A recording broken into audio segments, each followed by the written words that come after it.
It is important for pastors to support choirmasters. I've actually been in a couple of churches where the reasons why the choir was a lot better was because the pastor was involved in two things with the choir. One, disciplinary measures of the choir. Two, well-being of the choir. Now, why is this important? When the pastor communicates the vision of the church to the choir, which includes the discipline that is required for the choir to receive for every misdemeanor or disregard for responsibility, the choir sits up because that particular disciplinary measure is coming from the pastor's mouth, the horse's mouth, the owner of the church. So it seems there'll be more respect and regard for the disciplinary method when the pastor is involved, right? Then number two, the well-being. A pastor should have time to look at the choir and see how many people are faithful, how many people are going through personal issues, because of course the choir shares half of the stage time with the church.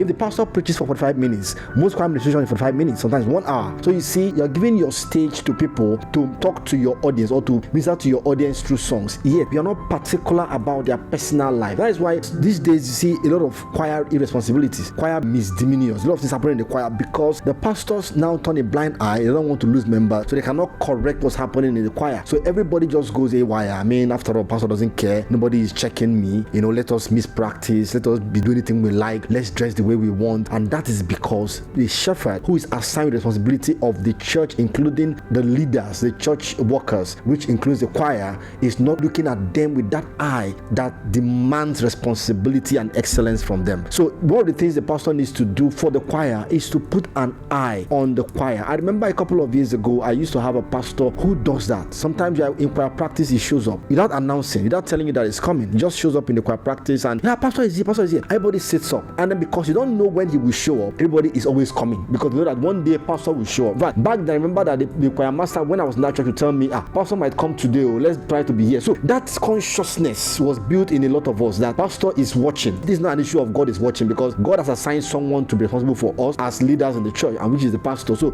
pastor is coming, and if pastor is not coming, pastor assigns another person who comes to check on the choir to see that the choir is doing what they are supposed to do, because it's a ministry arm of the church, and because we speak to people's life, our life should represent what they should see. We should be followers of Christ in all we do. So as a pastor, it is important for us to check on our choir to see if our choir is doing what they're supposed to do or not. It's not bad if you send your choir master to Bible school to learn how to be a better leader, a better person, or send the choir to Bible school to learn Bible ethics and doctrines. And this is because I feel that the reason why some choristers are not doing well in the church is because they are left to faith, and that is wrong.